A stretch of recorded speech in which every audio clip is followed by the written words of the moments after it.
오늘 하나님 말씀은 신약 성경 요한계시록 제20장입니다. 요한계시록 제20장 성경 맨 뒷부분에 있죠. 20장 11절부터 15절에 있는 말씀까지 봉독해 드립니다. 또 내가 크고 흰 보좌와 그 위에 앉으신 이를 보니 땅과 하늘이 그 앞에서 피하여 간 데 없더라.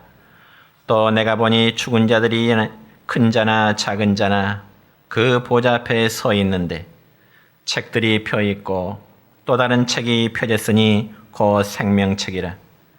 죽은 자들이 자기 행위를 따라 책들에 기록된 대로 심판을 받으니 바다가 그 가운데서 죽은 자들을 내주고 또 사망과 음부도 그 가운데서 죽은 자들을 내주매 각 사람이 자기의 행위대로 심판을 받고 사망과 음부도 불못에 던져지니 이것은 둘째 사망 곧 불못이라.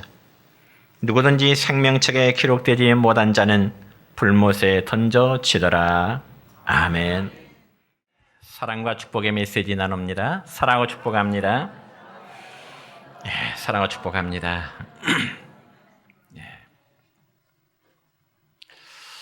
오늘 또 하나님 앞에 나와 예배드리는 성도 여러분에게 주의 은혜와 복이 함께 하시기를 축원합니다. 오늘은 요한계시록 20장 11절부터 15절에 있는 말씀을 중심해서 심판하시는 하나님이라는 제목으로 말씀을 선포하고자 합니다. 여러분, 심판하면 마음속에 와닿는 여러분의 마음의 느낌이 어떻습니까?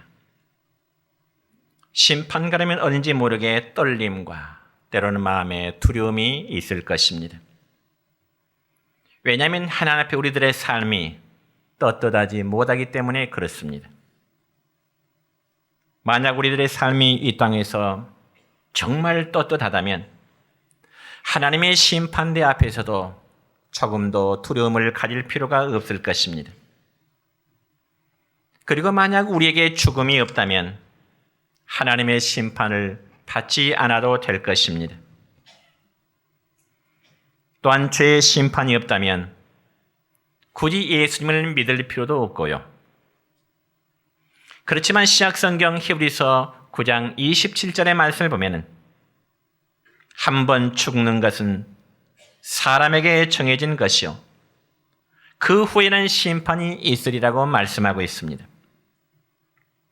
그러므로 어느 누구라도 한 번은 반드시 육신의 죽음을 맞게 된다는 것과 또한 육신의 죽음 이후에는 반드시 심판이 있다는 이 사실을 우리는 잊지 말아야 되는 것입니다. 왜냐하면 그때 심판을 우리가 거부할 수도 없고 하나님의 심판을 우리가 또한 연기할 수도 없는 것입니다. 그래서 신약성경 사도행전 17장 31절의 말씀 보면 이렇게 기록됩니다. 시작.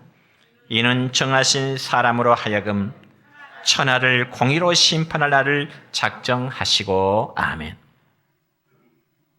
그러니까 하나님의 탄력에는 온 천하 만민을 공의로 심판할 날이 이미 작정되어져 있는 것입니다. 그렇기 때문에 심판에 하나님을 안 믿는 사람은 참된 크리스천도 아니고 또한 구원받은 사람도 아닌 것입니다. 그러면 과연 하나님의 심판은 구체적으로 어떻게 이루어지게 되는 것일까요?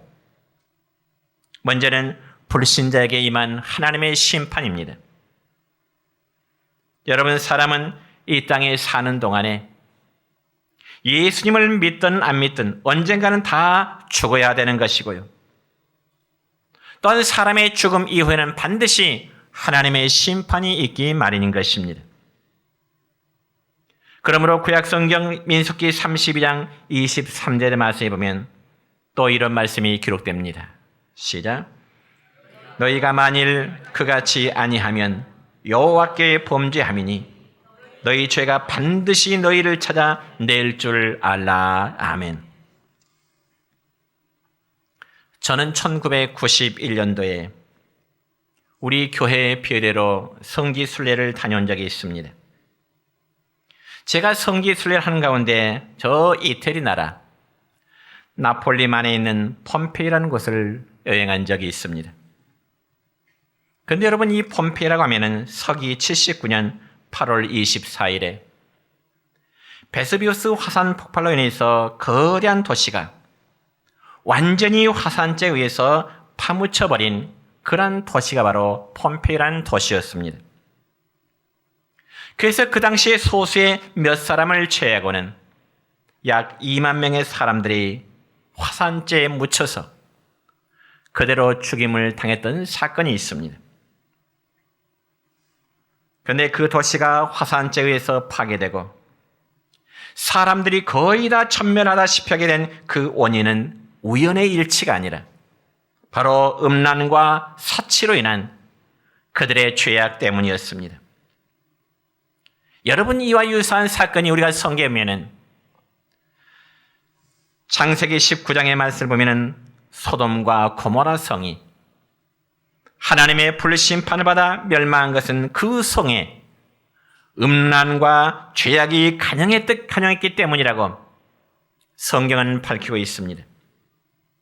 그와 마찬가지로 이태리 나폴리만에 있는 이 폼페이라는 도시 역시도 베스비우스 화산 폭발에서 멸망한 것은 그 도시가 너무나 부패하고 음란에서 죄악이 간영했기 때문이라고 역사학자들은 그렇게 밝히고 있습니다. 그래서 지금도 실제로 그곳의 흔적들을 살펴보면 그들의 생활이 얼마나 음란과 부패함으로 가득 차 있는 것을 발견할 수가 있는 것입니다. 여러분, 하나님은 이처럼 범죄한 자를 심판하시고자 하실 때 하나님은 자연의 세계를 통해서도 심판하십니다. 그래서 때로는 불을 사용하시는가 하면은 때로는 바람과 질병을 심판의 도구로 하나님은 사용하시기도 합니다. 그리고 하나님은 인간들이 행하는 대로 반드시 심판을 시행하십니다. 그럼 여러분, 우리의 마지막 때 우리를 심판하시는 이는 과연 누구일까요? 그분은 바로 예수 그리스도이십니다. 특별히 예수님의 초림은, 즉 예수님께서 사람의 몸을 입으시고 이 세상에 오심은 바로 인간을 죄와 심판에서 구원하시려고 오셨기 때문에 예수님은 종의 형체를 입으시고 말 구유 위에서 이 세상에 오셨습니다. 그렇지만 예수님이 다시금 재림하실 때에는 이 세상을 바로 공의로 심판하러 오시기 때문에 영광스러운 모습으로 우리 주님은 재림하시게 됩니다. 물론 영광스러운 본래의 모습이란 하나님의 모습으로 우리 가운데 오신다는 말씀인 것입니다. 그러므로 구약성경 이사야 26장 21절의 말씀 보면 이렇게 기록됩니다. 시작. 보라, 여호와께서 그의 처소에서 나오사 땅의 거민의 죄악을 벌하실 것이라. 땅이 그 위에 찾았던 피를 드러내고 그 살해당한 자를 다시는 덮지 아니하리라. 아멘. 뿐만 아니라 데살로니가 후서 1장 8절과 9절의 말씀입니다. 시작. 하나님을 모르는 자들과 우리 주 예수의 복음에 복종하지 않는 자들에게 형벌을 내리시리니 이런 자들은 주의 얼굴과 그의 힘의 영광을 떠나 영원한 멸망의 형벌을 받으리로다. 아멘. 여러분, 예수님께서 세상 끝날 이제 재림하시게 되는 제일 큰 목적은 바로 하나님을 대적하고 그리고 복음을 믿지 않고 그리고 불순종한 사람들을 심판하시기 위해서 주님은 다시금 이 땅에 오시는 재림의 사건이 이루어지게 되는 것입니다. 그때 이루어질 주님의 심판은 너무나 분명합니다. 그리고 더 이상 기회가 주어지지 않으며 주님의 심판 앞에서는 우리가 변명할 여력이 전혀 없게 되는 것입니다. 여러분, 신약성경 누가복음 16장 19절 이하의 말씀을 보면은 우리가 너무나 잘 아는 대로 부자와 거지 나사로의 이야기가 기록되어 있습니다. 여러분, 부자는 날마다 기름진 음식으로 배불렀고요, 날마다 고운 베옷을 입고요, 날마다 호화스러운 그런 생활을 살아가게 되었습니다. 그렇지만 부잣집의 대문간에는 거지 나사로한 사람이 살고 있었는데, 그는 날마다 부자의 음식상에서 떨어지는 그 부스러기의 음식을 얻어 먹으면서 그의 줄인 배를 채워가면서 살았던 것입니다. 그런데 세월이 흐르게 되자 부자도 죽고, 그리고 거지 나사로도 죽게 되었습니다. 그런데 성경에 보니까 거지 나사로는 죽어서 아브라함의 품인 천국에 이르게 되고, 반면에 부자는 죽어서 음부인 지옥에서 고통을 당하게 된 것입니다.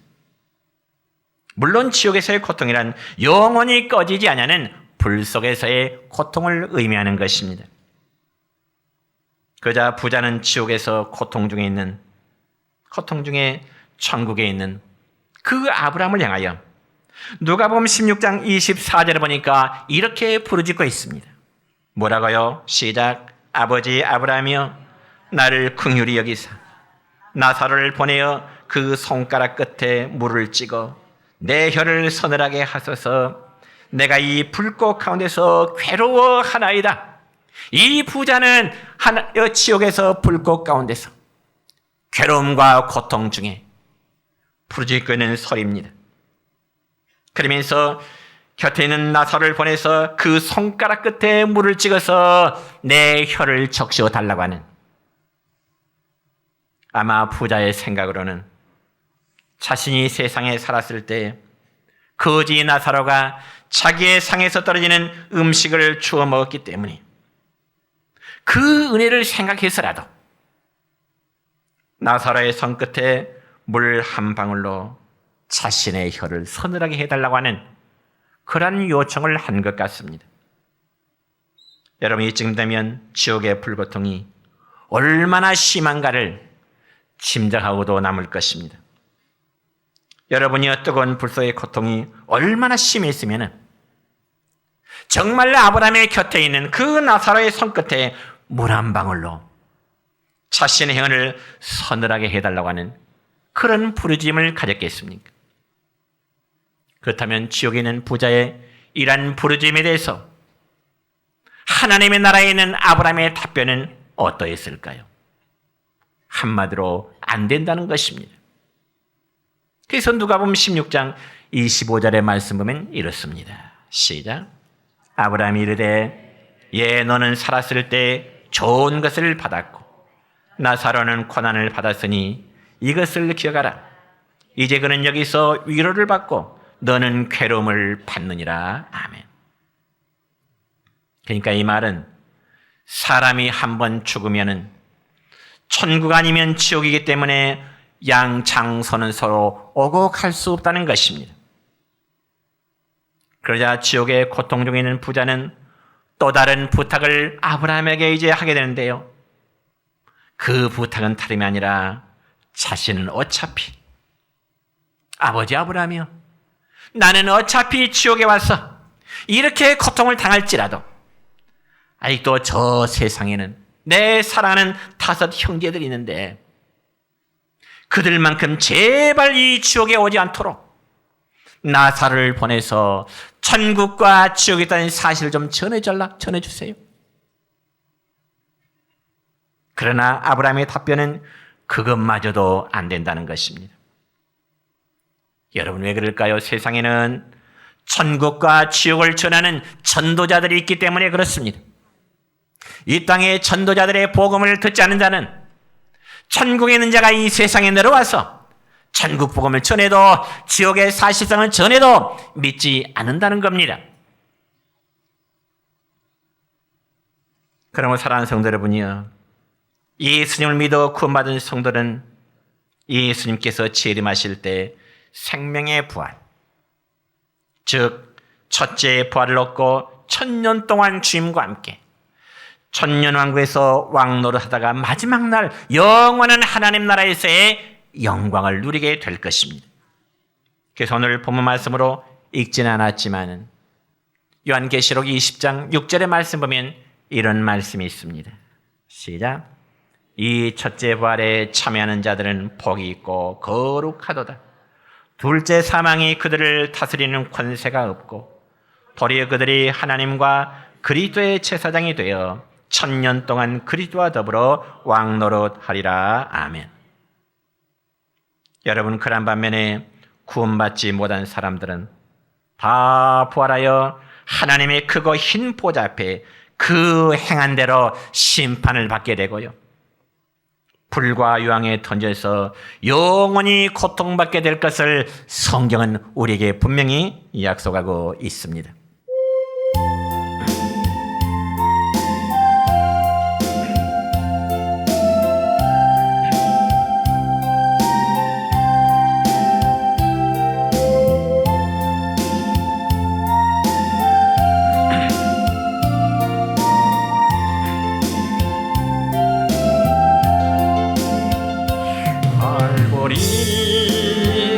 십자가에 주님을 바라볼 때 하나님 크신 사랑 너무나 고마워라.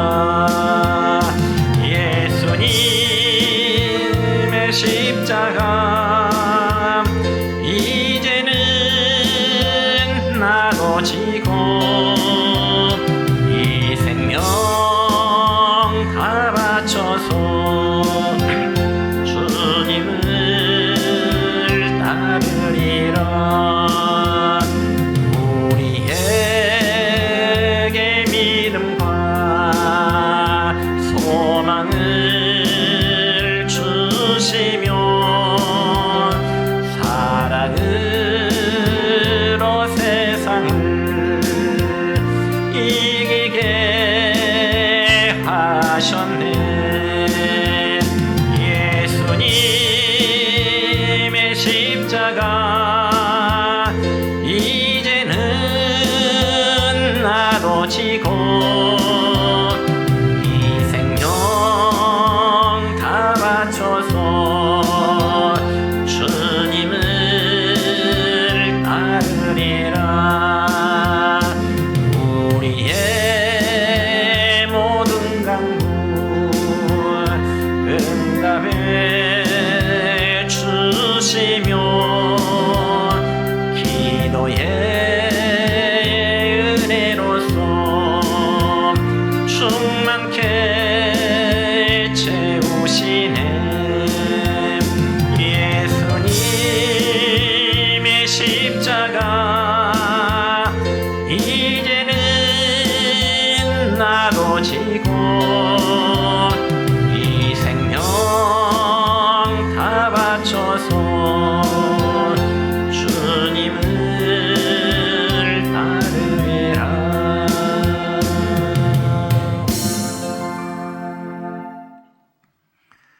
오늘 본문 말씀 가운데 11절과 12절의 말씀을 다시 보면 이렇습니다. 시작. 또 내가 크고 흰 보좌와 그 위에 앉으신 이를 보니 땅과 하늘이 그 앞에서 피하여 간데 없더라. 또 내가 보니 죽은 자들이 큰 자나 작은 자나 그 보좌 앞에 서 있는데 책들이 펴 있고 또 다른 책이 펴졌으니 곧 생명책이라. 죽은 자들이 자기 행위를 따라 책들에 기록된 대로 심판을 받으니. 아멘. 성도 여러분, 우리 모두가 장차 우리 주님의 심판 앞에 서게 될 때면 우리가 이 땅에 살았을 때의 삶이 마치 한편의 영화처럼 적나라하게 드러나게 될 것입니다. 우리의 악한 모습도 드러날 것이고 때로는 우리의 삶이 수치스러운 모습도 하나님 앞에 설 때는 다 드러나게 될 것입니다. 왜냐하면 그러한 모습들이 하나님의 보좌 앞에 놓여진 생명책에 다 기록되어 있기 때문이라고 말씀하고 있습니다. 그리고 12절 끝부분의 말씀을 보니까 죽은 자들이 자기의 행위를 따라 책들에 기록된 대로 심판을 받으리라고 말씀하십니다. 그러니 어느 누구가 우리 주님의 심판대 앞에 감히 자신 있게 설 수가 있겠습니까? 누가 숨을 수가 있고 어느 누가 변명할 수가 있겠습니까? 그래서 이제 본문 13절부터의 말씀 보면은 심판을 받을 죄인들이 부활하는 장면에 대해서 기록되어 있는데, 특별히 13절의 말씀을 함께 읽습니다. 시작. 바다가 그 가운데서 죽은 자들을 내주고 또 사망과 음부도 그 가운데서 죽은 자들을 내주매 각 사람이 자기의 행위대로 심판을 받고. 아멘. 여러분, 사람이 이 땅에서 어떠한 죽음을 죽었다 할지라도, 그리고 죽어서 어떤 곳에 묻혔다 할지라도 죄의 심판대는 빠짐없이 다 심판대 아래 설 수밖에 없는 것입니다. 다시금 14절 15절의 말씀 보면은 사망과 음부도 불못에 던져지니 이것은 둘째 사망 곧 불못이라. 누구든지 생명책에 기록되지 못한 자는 불못에 던져지더라. 여러분, 예수님 믿지 않고 그리고 구원의 생명책에 기록되지 못한 사람들은 모두 지옥불에 던진다는 분명한 사실을 믿으시기를 축원합니다. 그럼 여러분, 지옥은 어떤 사람이 들어가는 것일까요? 이 점에서 요한계시록 21장 8절을 보니까 지옥에 들어갈 자는 이런 자임을 말씀합니다. 시작. 두려워하는 자들과 믿지 아니하는 자들과 흉악한 자들과 살인자들과 음행하는 자들과 점술가들과 우상숭배들과 거짓말하는 모든 자들은 불과 유황으로 타는 못에 던져지리니 이것이 둘째 사망이라. 아멘.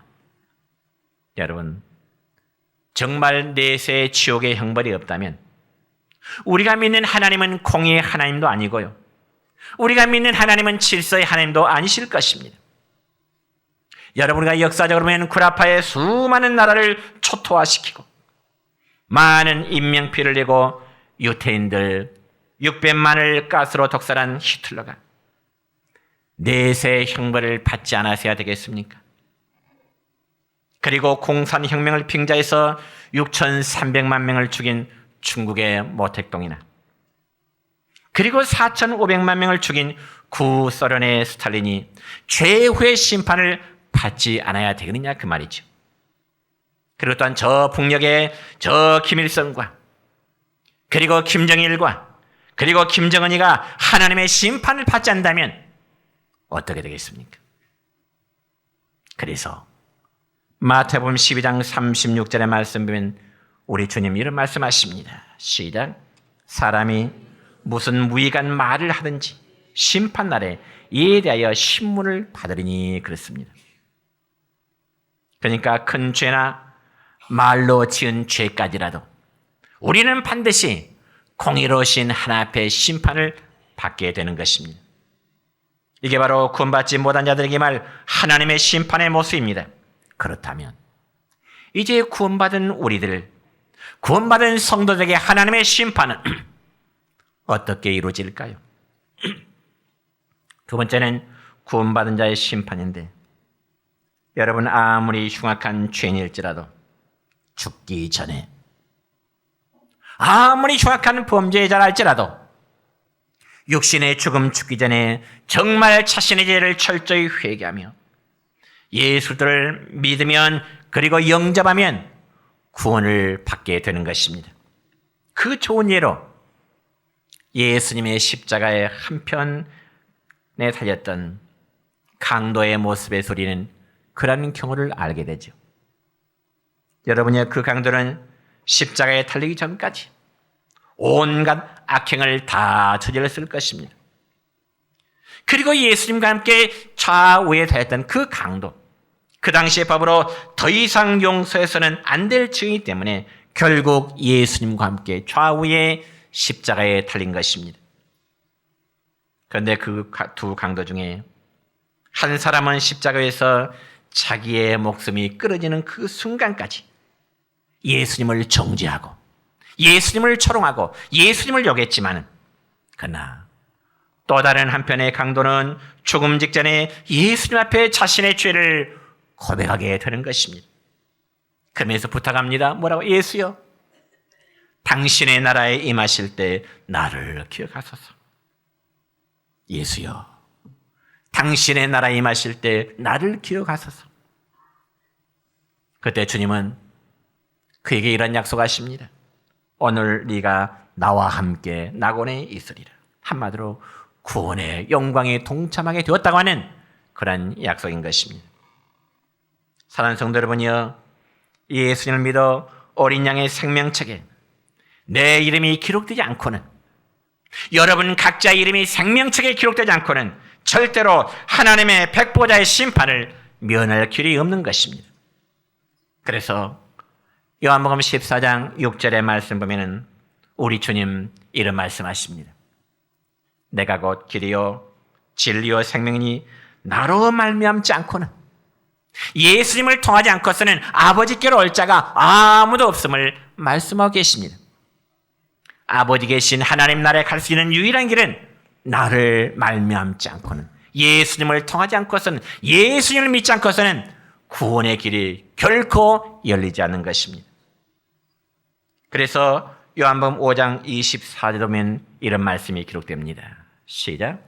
내가 진실로 진실로 너희에게 이르노니 내 말을 듣고 또 나 보내신 이를 믿는 자는 영생을 얻었고 심판에 이르지 아니하나니 사망에서 생명으로 옮겼느니라. 아멘.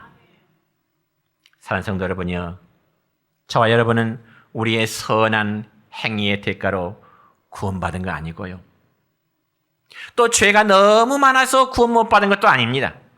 오직 우리 죄를 대속하신 예수 그리스도를 믿음으로 인해서 우리의 구원의 역사가 이루어진 줄 믿으시기를 축원합니다. 그렇다면 우리가 예수님 믿고 거듭나서 구원함을 받았는데 그 후에 범죄하면 어떻게 될까요? 예수님 믿고 이후로 우리가 범죄하면 어떻게 할까요? 우리의 구원이 무효가 될까요? 답은 그렇지 않습니다. 만약 하나님의 구원이 우리가 살아가는 모습에 따라 자꾸 변한다면 완전한 구원에 이를 자는 아무도 없게 될 것입니다. 그래서 로마서 8장 1절과 2절의 말씀 가질까요? 시작. 이제 그리스도 예수 안에 있는 자에게는 결코 정죄함이 없나니 이는 그리스도 예수 안에 있는 생명의 성령의 법이 죄와 사망의 법에서 너를 해방하였음이라. 아멘. 여러분, 예를 들어서 달걀이 병아리로 부화됐으면 죽어도 병아리로 죽지 다시금 달걀로 되돌아가는 법은 없습니다. 여러분, 번데기가 나비가 되었으면 죽어도 나비로 죽지 번데기로 다시금 되돌아갈 수 없는 법과 마찬가지입니다. 그렇다면 우리의 구원이 무효화되지 않는다고 해서 마음 놓고 죄를 지어도 된다는 말일까요? 그건 역시 아닙니다.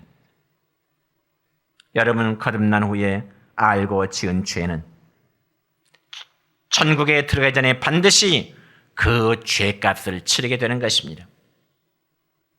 물론 그 죄값은 죄의 심판이 아니라 사랑의 채찍이며 하나님의 징계가 되는 것입니다. 이 점에서 히브리서 12장 5절과 6절까지의 말씀은 이렇습니다. 시작. 내 아들아, 주의 징계하심을 경히 여기지 말며 그에게 꾸지람을 받을 때 낙심하지 말라. 주께서 그 사랑하시는 자를 징계하시고 그가 받아들이신 아들마다 채찍질 하심이니라. 아멘. 하나님은 사랑하시는 자를 징계하십니다. 하나님은 사랑하신 자를 때로는 채찍질하십니다. 그러면 하나님은 그의 백성들이 범죄할 때 이 땅에서는 어떠한 징계를 하실까요? 그것은 대체로 재물의 손실을 가하게 하신다든지 혹은 물질의 손실을 가게 하신다든지 때로는 질병을 준다든지 때로는 사업의 실패를 준다든지 혹은 예상치 못한 사고를 통해서 하나님은 우리를 징계하시고 그 징계를 통해서 우리로 하여금 깨달음을 얻도록 하시는 것입니다. 그러므로 성도 여러분이요, 예수 믿는 성도들이 이 땅에서 당하는 고난과 고통은 크게 세 가지의 이유 때문에 그렇습니다. 첫째는 하나님의 징계가 되든지, 아니면 예수님의 이름으로 받는 핍박이 된다든지, 아니면 하나님 우리를 온전케 하시게 한 연단의 방법이 되기도 하는 것입니다.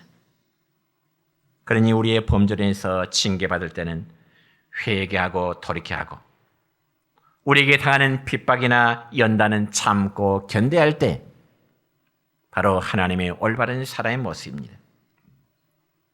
그렇다면 이제 우리 성도들이 죽음 이후에 받는 심판은 우리에게 어떤 의미가 있을까요? 우리 육신의 죽음 이후에 우리가 정말 심판을 받을 것인데 그 심판은 우리에게 어떤 의미가 있을까 하는 문제입니다. 여러분 꼭 아십시다. 예수 믿고 구원받은 성도가 죽음 이후에 받는 심판은 상급에 대한 심판이지 결코 죄에 대한 정죄 심판은 아닌 것입니다. 왜냐하면 좀 전에 말씀드렸습니다. 그리스도 예수 안에 있는 자에게는 결코 정죄함이 없다고 로마서 8장 1절에서 말씀하고 있기 때문입니다. 그리고 사망에서 생명으로 옮겨서 심판에 이르지 않는다고 말씀합니다. 또한 성도들이 향한 죄값은 이미 이 땅에서 하나님의 징계하심으로 우리는 받기 때문인 것입니다. 이 점에서 신약성경 데살로니가전서 4장 16절부터 18절까지의 말씀 함께 읽겠습니다. 시작. 주께서 호령과 천사장의 소리와 하나님의 나팔로 치니 하늘로 쫓아 강림하시리니 그리스도 안에서 죽은 자들이 먼저 일어나고 그 후에 우리 살아남은 자도 저희와 함께 구름 속으로 끌어올려 공중에서 주를 영접하게 하시리니 그리하여 우리가 항상 주와 함께 있으리라. 아멘. 믿으시기 바랍니다. 이처럼 우리 주님이 재림하심으로 여러분 세상 끝나려는 심판이 있음과 동시에 요한계시록 22장 12절의 말씀 보면 보라 내가 속히 오리니 내가 줄 상이 내게 있어 각 사람에게 그의 일한 대로 갚아주리라. 아멘. 일한 대로 갚아주리라. 그러니까 우리가 주님을 위해서 일하고 수고하고 헌신한 만큼 영원한 상급을 그의 백성들에게 주신다는 말씀입니다. 그리고 특별히 주님과 복음을 위해서 순교한 사람들과 그리고 영혼을 사랑하여 많은 영혼을 그리스도께로 인도한 사람이 하나님의 나라에서는 가장 커다란 상급의 소유자가 될 것입니다. 이제 말씀했습니다. 하나님의 심판은 어느 누구에게나 다 있습니다. 이 땅에 사는 동안에 예수 믿는 사람이나 예수 믿지 않는 사람이나 하나님의 심판은 다 있지만은 그러나 불신자에게 임하시는 주님의 심판은 바로 정죄함의 심판이요 지옥에 임하는 심판입니다. 그러나 우리 성도에게 임하는 심판은 바로 상급을 얻기 위한 영광스러운 심판임을 믿으시기를 축원합니다. 바라기는 우리 모두가 하나 앞에 설 때 항상 영광스러운 모습으로 설 수 있기를 주님의 이름으로 축복합니다.